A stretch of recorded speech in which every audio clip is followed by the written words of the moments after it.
How to block Google location tracking on Android. This will be a complete guide, so make sure to watch till the end. First of all, open your mobile setting. Scroll down, and in the last you will find this Google option. If not found, then you can simply search in settings as well. Once found, tap on it. Then tap on Manage your Google account. Then tap on Data and Privacy. Scroll down and tap on Web and App Activity. Tap on Turn Off, and your Google account will stop tracking your applications in mobile.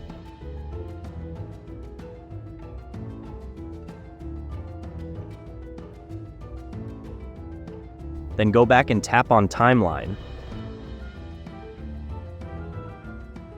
Turn this off. If want to pause your YouTube watch timeline, it's up to you.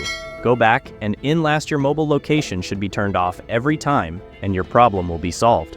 If you found this video helpful, make sure to leave a like and subscribe to our channel. Thanks for watching.